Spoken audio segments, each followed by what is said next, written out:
Hello friends, வணக்கம் and welcome to Tamil பங்கு சந்தை. நான் உங்கள் கோபி. இன்னைக்கு மார்க்கெட் பார்த்தீங்கன்னா நல்லாவே பாசிட்டிவாக இருந்தது.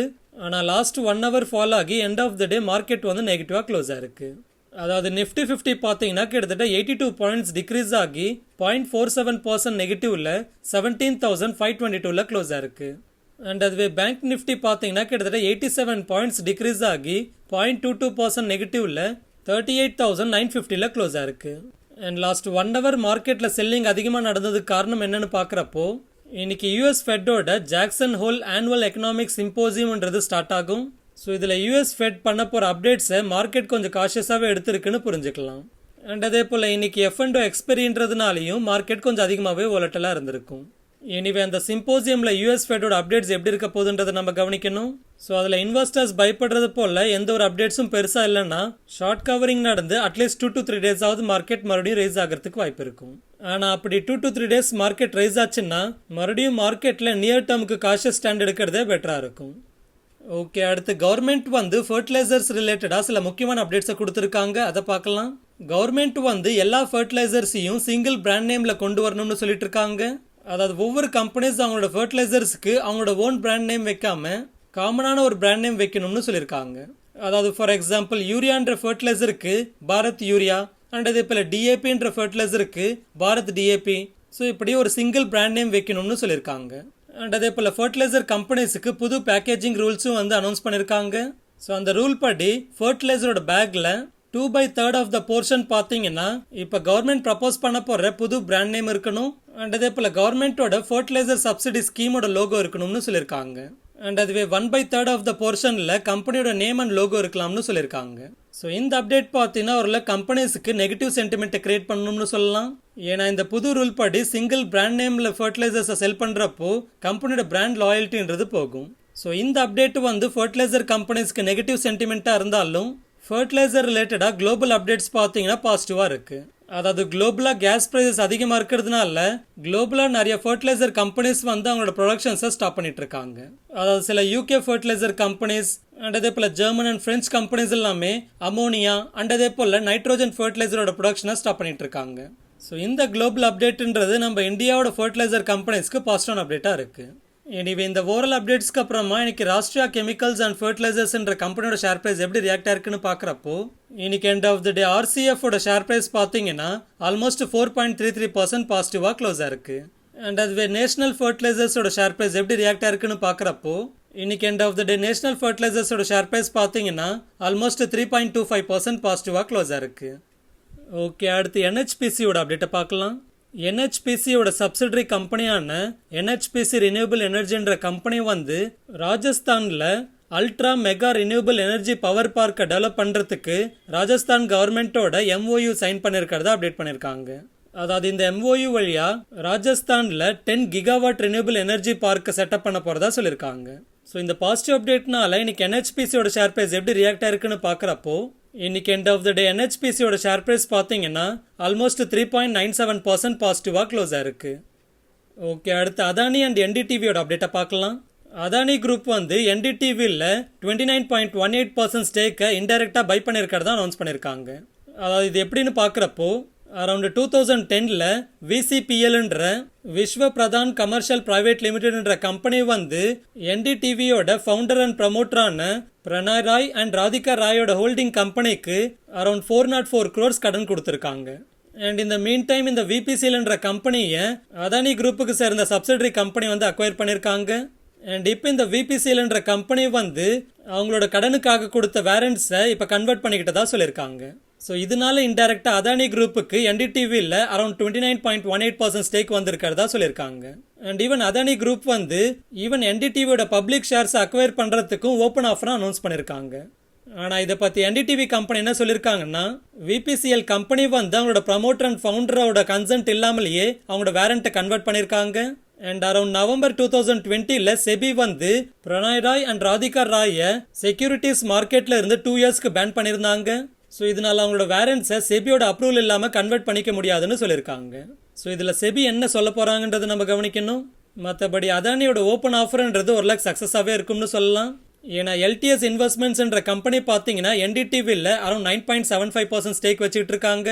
அண்ட் இந்த எல்டிஎஸ் இன்வெஸ்ட்மெண்ட்ஸ்ன்றவங்க Adani Enterprises, Adani Transmission, Adani Power and Adani டோட்டல்லையும் ஸ்டேக் வச்சுட்டு இருக்காங்க. ஸோ இந்த ஓப்பன் ஆஃபரில் எல்டிஎஸ் இன்வெஸ்ட்மெண்ட்ஸ்ன்றவங்க அதானி பக்கம் இருக்கிறதுக்கே அதிகமான வாய்ப்பு இருக்கு.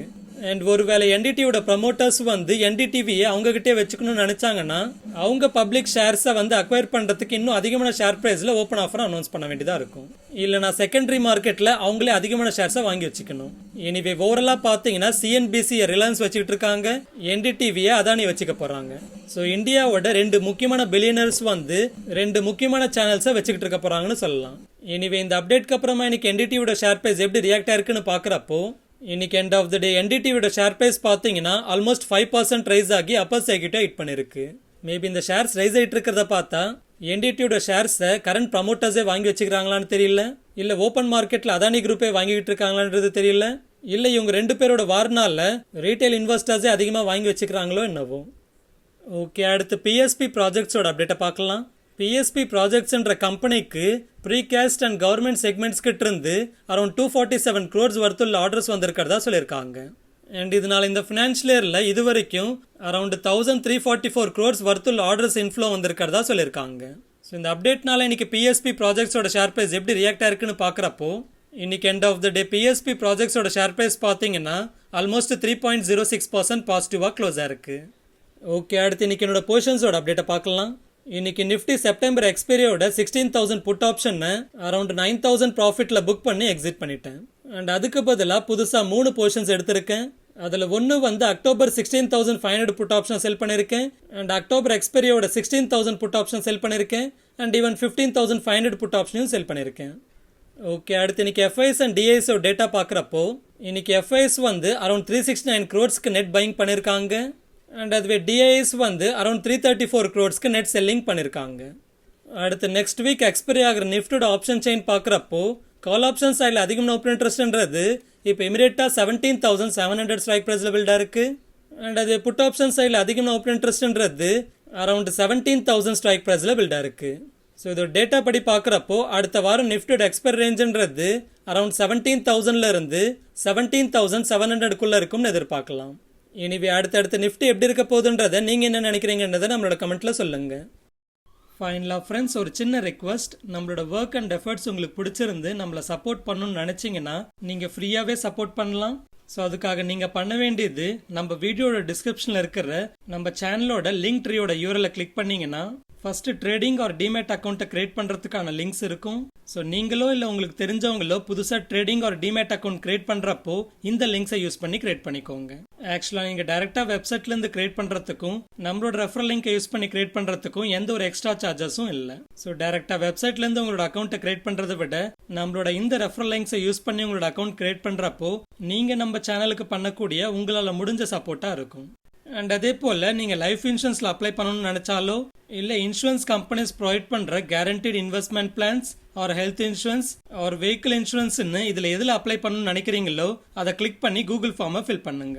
ஸோ இந்த கூகுள் ஃபார்ம் ஃபில் பண்ண பிறகு உங்களுக்கு ஃபர்ஸ்ட்டு வந்து அந்த ப்ராடக்டோட ஃப்ரீ டீடைல்டு எக்ஸ்பிளனேஷன்ஸ் கொடுப்போம். அடுத்து அதில் ஹேசல் ஃப்ரீயாக அப்ளை பண்ணுறதுக்கு ஹெல்ப் பண்ணுவோம். அண்ட் அப்ளை பண்ண பிறகும் லைஃப் லாங் உங்களுக்கான பர்சனல் சப்போர்ட் ஃப்ரீயாகவே கொடுப்போம். அடுத்து ஃப்ரீ ஃபினான்ஷியல் பிளானிங் கன்சல்டன்சி வேணும்னா இந்த லிங்கை கிளிக் பண்ணி கூகுள் ஃபார்மை ஃபில் பண்ணுங்க. அடுத்து ஸ்டாக் மார்க்கெட்டுக்கு லிங்க் ஆகாத அண்ட் அதோட வாலட்டிலிட்டி இல்லாத இன்வெஸ்ட்மெண்ட்ஸான பாண்ட்ஸ், டெபஞ்சர்ஸ், இன்வாய்ஸ் டிஸ்கவுண்டிங்னு ஃபிக்ஸ்டு ரிட்டர்ன் கொடுக்குற இன்வெஸ்ட்மெண்ட்ஸ் பண்ணுறதுக்கான ட்ரேட் கிரெட் ஆர் வின்ட்வெல்த்தோட அக்கௌண்ட்டை கிரியேட் பண்ணுறதுக்கு இந்த லிங்கை யூஸ் பண்ணி கிரியேட் பண்ணிக்கோங்க.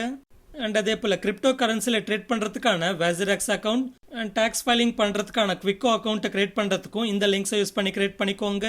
அண்ட் ஃபைனலாக நம்மளோட சோஷியல் மீடியாஸில் கனெக்ட் ஆகணும்னா, அதாவது Telegram channel, Instagram, YouTube, Twitter and ஃபேஸ்புக்கில் கனெக்ட் ஆகணும்னா இங்கே இருக்கிற அதோட லிங்க்ஸை யூஸ் பண்ணி கனெக்ட் பண்ணிக்கோங்க. முக்கியமாக நம்மளோட டெலிகிராம் சேனலில் கனெக்ட் பண்ணிக்கிட்டீங்கன்னா மார்க்கெட் டைமிங்கில் வர அப்டேட்ஸ் எல்லாமே உங்களுக்கு வந்து சேரும். அண்ட் ஈவன் ஒரு ஸ்டாக்கை பற்றி அதோட பாஸ் டேட்டா எல்லாமே தெரிஞ்சுக்கணும்னாலும் நம்மளோட டெலிகிராம் சேனல்ன்றது உங்களுக்கு ரொம்பவே யூஸ்ஃபுல்லாக இருக்கும். ஃபார் எக்ஸாம்பிள், நீங்கள் இந்தியா புல்ஸ் ஹவுசிங் ஃபினான்ஸை பற்றி ப்ரீவியஸாக என்னென்ன அப்டேட்ஸ் வந்திருக்குன்னு தெரிஞ்சுக்கணும்னா நம்மளோட டெலிகிராம் சேனலுக்குள்ளே போய் பார்த்தீங்கன்னா சர்ச் பட்டன் இருக்கும். ஸோ அந்த சர்ச் பட்டனை கிளிக் பண்ணி இந்தியா புல்ஸ்ன்னு சர்ச் பண்ணுங்க. ஸோ அப்படி சர்ச் பண்ணதுமே இந்தியா புல்ஸ் ரிலேட்டடாக என்னென்ன ப்ரீவியஸாக அப்டேட் வந்திருக்குன்ற டேட்டா எல்லாமே இங்கே லிஸ்ட் ஆகிடும். அண்ட் ஃபைனலாக இந்த வீடியோ பிடிச்சிருந்தா லைக் பண்ணுங்க, சேனல் பிடிச்சிருந்தா சப்ஸ்கிரைப் பண்ணுங்க, உங்களுக்கு ஏதாவது கேள்வி இருந்தால் கமெண்ட் பண்ணுங்க.